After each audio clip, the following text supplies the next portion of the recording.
कर्म बिना संसार में रह सकता नहीं कोय। मैं भी करता कर्म हूँ, देख सखा तू मोय। शुरू सृष्टि में यज्ञ की आज्ञा दी करतार।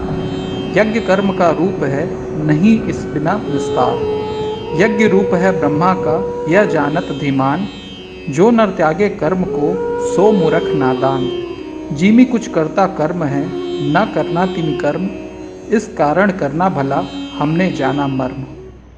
काली काली महाकाली भद्रकाली नमोस्तुते।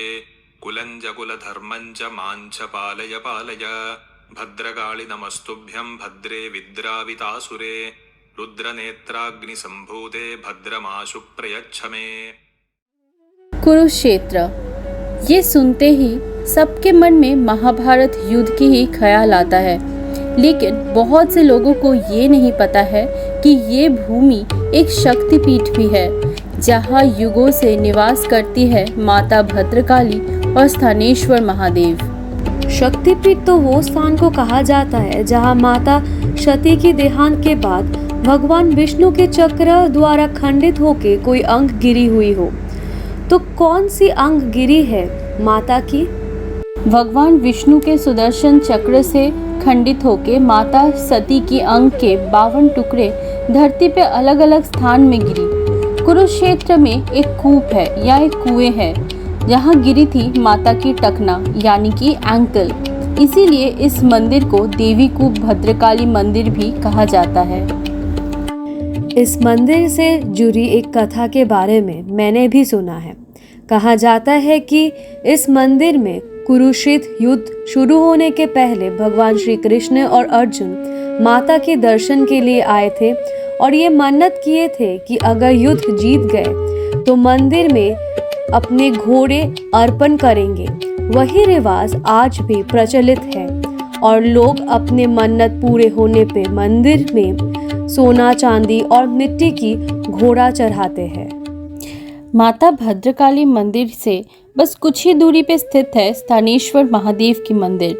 इस मंदिर के बारे में ये प्रचलित है कि भगवान ब्रह्मा जी ने इसी स्थान पर सर्वप्रथम शिवलिंग की स्थापना की थी और पूजा किए थे। महाभारत के समय भी श्री कृष्ण और पांडव युद्ध से पहले यहाँ दर्शन किए थे। इस मंदिर के सामने जो कुंड है, वहाँ नहाने से कोई भी बीमारी ठीक हो जाता है।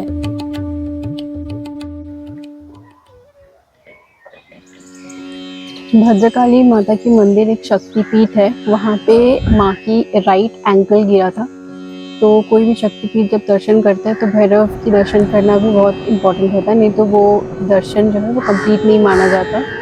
और यहाँ की भद्रकाली माँ की भैरव है स्थानु महादेव और उन्हीं की टेम्पल है ये स्थानेश्वर महादेव। ये बहुत ही इम्पोर्टेंट एक पिलग्रिमेज साइट है। भगवान श्री कृष्ण ने कुरुक्षेत्र को ही क्यों चुना था युद्ध के लिए? कहीं और भी तो युद्ध हो सकता था। एक कथा के अनुसार भगवान श्री कृष्ण ये युद्ध के द्वारा सारी पापों को खत्म करना चाहते थे, लेकिन उनको ये डर था कि पांडव और कौरव युद्ध भूमि में अपनों को मरते देख ये युद्ध समाप्त कर देंगे।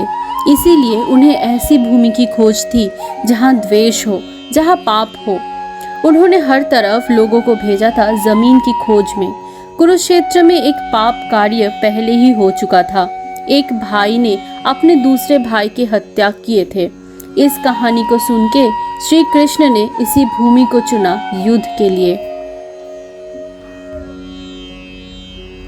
और कुरुक्षेत्र के सबसे पवित्र स्थान ज्योतिसार। यहाँ पे ज्योतिसार सरोवर के किनारे एक वट वृक्ष के नीचे भगवान श्री कृष्ण ने अर्जुन को भगवत गीता के उपदेश सुनाए थे। वो 5000 वर्ष पुराने वट वृक्ष आज भी उसी स्थान पे है। ज्योतिसार में ही अर्जुन को भगवान श्री कृष्ण के विश्व रूप का दर्शन हुआ था। आज भी वट वृक्ष से घिरी हुई ये पवित्र स्थान दर्शन करके मन में बहुत शांति की अनुभूति होती है।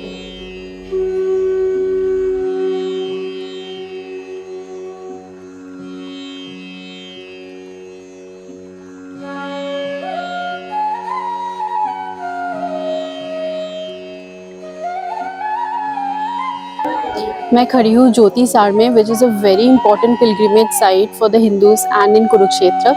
यहाँ पे गीता का जन्म हुआ था। कहा जाता है कि यहीं से महाभारत की युद्ध का स्टार्ट हुआ था। तो यहीं पे आके भगवान श्री कृष्ण ने अर्जुन को गीता की जो वचन है, द मैसेज ऑफ गीता, वो प्रदान किया था। So is a very important place. और यहीं पे श्री कृष्ण ने उनका विश्व रूप जो है वो दिखाया था। एंड मेरे पीछे उसी का एक बहुत बड़ा सा, एक बहुत ब्यूटीफुल भव्य स्टैचू बना हुआ है। This is a beautiful place और ये आपको ज़रूर आना चाहिए। चलो, ये तो हुआ कुरुक्षेत्र की कहानी, पर अगर किसी को कुरुक्षेत्र घूमना है तो कैसे जाना है, इसके बारे में भी तो बताओ। दिल्ली से कुरुक्षेत्र की डिस्टेंस है लगभग 155 किलोमीटर और बाई रोड जाने में 2 से 2.5 घंटा लग जाएगा।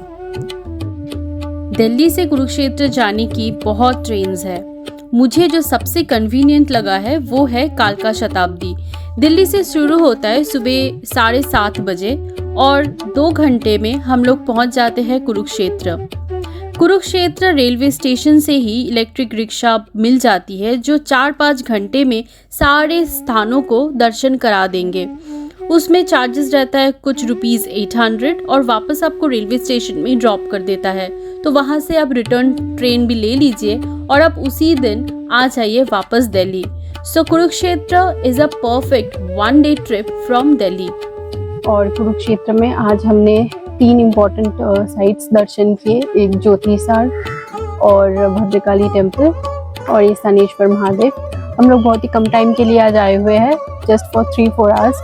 It's a very short trip, mainly a pilgrimage trip. और इसके बाद अभी हम वापस जाएंगे दिल्ली और अभी आधे घंटे 1 घंटे में हम लोग का ट्रेन है from Kurukshetra junction. I hope आपको वीडियो अच्छा लगा है। So do not forget to like, share and subscribe. तो वीडियो कैसा लगा वो कमेंट में ज़रूर बताइए। आज हम वीडियो यहीं पे एंड करते हैं। Thanks for watching.